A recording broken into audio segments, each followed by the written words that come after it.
آج نوجوان بچے تنہائیوں کے گناہوں سے محفوظ نہیں ہیں. بعض تو حلال بیوی موجود، لیکن حلال بیوی سے زیادہ توجہ اس کی اپنے انٹرنیٹ کنیکشن پر ہے. ایسی ایسی تصویریں، ایسی ایسی فلمیں دیکھ رہے. اللہ کے بندے، حلال موجود ہے، حرام میں کیوں لگ رہے ہو؟ حلال موجود ہے، حرام میں کیوں لگ رہے ہو؟ جب حلال کھانا گھر میں موجود ہے تو دوسرے گھر میں چوری کر کے کیوں کھا رہے ہو؟ اللہ اکبر.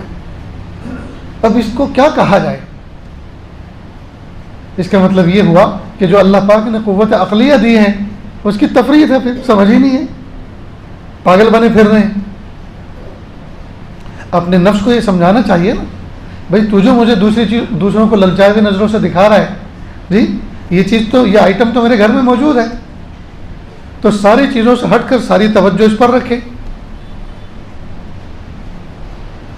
بھائی کسی کے پاس چھوٹی سی ٹارچ ہو اور وہ کھلے میدان میں لے کر چلے تو اس روشنی کا زیادہ فائدہ نہیں ہوتا، کیونکہ چاروں طرف پھیل گئی ہے. اس کو کسی ڈبے کے اندر بند کرو، اس کو باریک سے سوراخ کر کے اس میں دیکھو تو اندر کا ایک ایک ذرہ ذرہ روشن ہوگا، ایک ایک کونا روشن ہوگا. کیوں؟ اس لیے کہ اس کی روشنی محدود جگہ پر فوکس پڑ رہا ہے اس کا. جب شوہر کا توجہ کا فوکس اپنی بیوی پر، صرف اپنی بیوی پر، صرف اپنی بیوی پر، ساری محبتیں اپنی بیوی پر، ساری شفقتیں رحمتیں اپنی طرف سے صرف اپنی بیوی پر، ساری توجہات اپنی بیوی پر، وہ بیوی رانی نظر آئے گی اس کی نظر میں. اور سارے جذبات اور سارا جوش اور سارا اللہ پاک نے جو قوت رکھی ہے وہ ایک ہی جگہ، ایک ہی طرف متوجہ ہوگی. اور جب اس کو بھی دیکھ اور اس کو بھی دیکھ اور پڑوس کو بھی دیکھ اور پڑوسن کو بھی دیکھ اور راہ میں چلتے ہوئے کو بھی دیکھ، جب ساری اپنی توجہ خرچ کرے گا سب پر، تو جس کو دینا ہے اس کو کیا دے گا؟ اگر کوئی آدمی 1000 کے نوٹ کی کھلے کرے اور 10 کے نوٹ بنا لے اور سب کو بانٹنا شروع کرے تو گھر تک آتے ہوئے کیا بچے گا اس کے پاس؟ گھر تک آتے ہوئے کیا بچے گا؟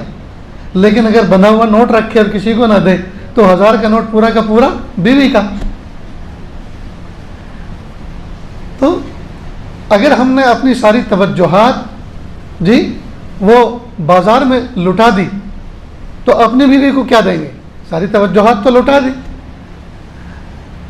جی سب کی صورتوں کی تصویریں کھینچ کے اپنے نفس کے اندر، اپنی میموری کے اندر جمع کر لی. نفس کو وہ بھلا لگ رہا ہے، اب یہ حلال ہے، یہ بری لگ رہی ہے. اللہ حفاظت فرمائے. اس لیے میرے بھائیوں، اپنی نگاہوں کی توجہات کو اپنی بیوی پر مرکوز کرو.